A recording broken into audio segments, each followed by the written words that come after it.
శతావధానం సాహిత్యం అంటే మమకారము, దేవస్థానాలు సాహిత్యాన్ని పోషించాలా లేదా సాహిత్యంలో ఉన్నటువంటి మంచిని దేవస్థానం ద్వారా అందించాలా, అది దేవస్థానం యొక్క బాధ్యతగా నేను భావిస్తాను. మా ఎండోమెంట్ డిపార్ట్మెంట్లో కూడా ధర్మ ప్రచారం అనేటువంటి ఒక కార్యక్రమం ఉంటుంది. అందులో భాగంగా కూడా ఇటువంటి కార్యక్రమాలు చేయాలి.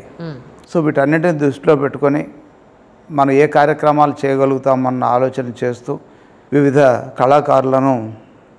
కళాకారులతో మాట్లాడుతూ నేను సంప్రదిస్తున్నటువంటి సమయంలో నాకు పరిచయం ఉన్నటువంటి పెద్దలందరినీ సంప్రదించాను. మరి చాగంటి కోటేశ్వరరావు గారు దర్శనానికి వచ్చారు, వాళ్ళను అడిగాను, తప్పకుండా ఇక్కడ ప్రవచనాలు చేస్తామన్నారు.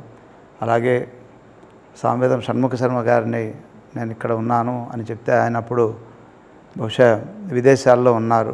ఆయన కూడా చాలా సంతోషంతో కార్యక్రమం చేయండి అంటే తప్పకుండా చేస్తామన్నారు. మరి వద్దిపర్తి పద్మాకర్ గారు కూడా ప్రవచనకర్త, ఆయన కూడా ఇక్కడ కార్యక్రమాలు చేస్తామని చెప్పారు. ఇలా అందరినీ సంప్రదిస్తూ ఉన్న తరుణంలో మేడసాని మోహన్ గారు కూడా అడిగాను, అవధాని. ఆయన కూడా అప్పటికే నాకు కాళహస్తి స్థల పురాణాన్ని ప్రకటించడంలో ఆయన చాలా సహకరించారు. ధూర్జటి మునిమనమడు అయినటువంటి లింగకవి ధూర్జటి రాసినటువంటి కాళహస్తి మహాత్మ్యం, ధూర్జటి కాళహస్తి మహాత్మ్యం ఎలా రాశాడో పద్యకావ్యాన్ని, అలా లింగకవి ధూర్జటి గారు కూడా 12 సంపుటాల్లో ఒక కావ్యాన్ని రాశారు. అది తాళపత్ర గ్రంథాలకు పరిమితమై ఉంది. దాన్ని ఒక లగడపాటి భాస్కర్ గారు అనేటువంటి ఒక కవి, రిటైర్డ్ తెలుగు పండితుడు, దాన్ని కొంత పరిష్కరించి రాసి ఉన్నాడు. ఆ పద్యాలన్నింటినీ ఆయన మరలా రాసి పెట్టి ఉన్నాడు అన్నమాట. ఈ పరిస్థితుల్లో నేను అక్కడికి వెళ్ళడం జరిగింది.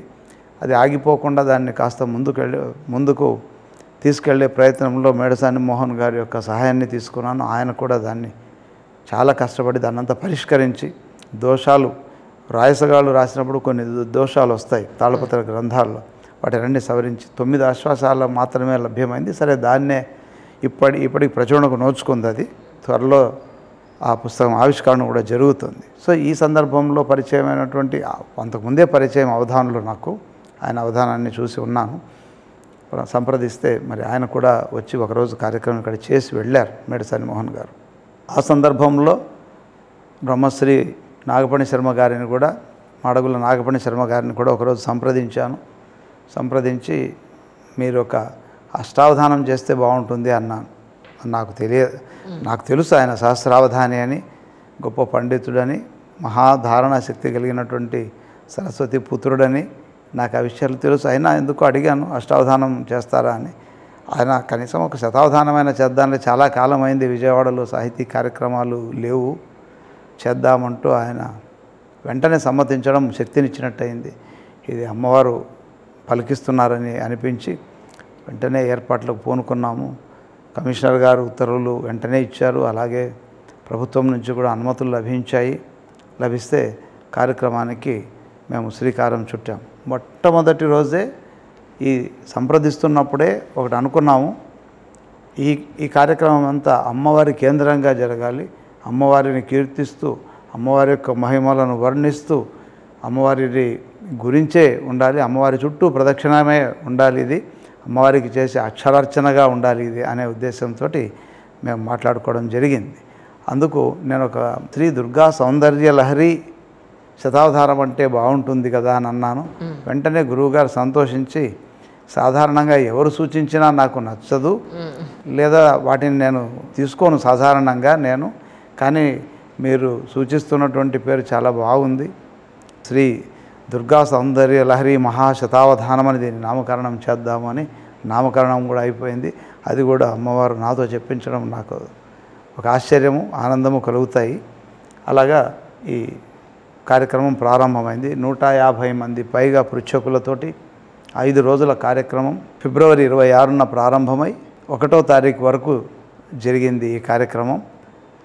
ఈ 5 రోజుల కార్యక్రమం చాలా అద్భుతంగా తుమ్మలపల్లి కళాక్షేత్రంలో సంగీత భరితంగా ఆ కార్యక్రమంలో ఒక మంచి ప్రయోగం చేశారు నాగపణి శర్మ గారు.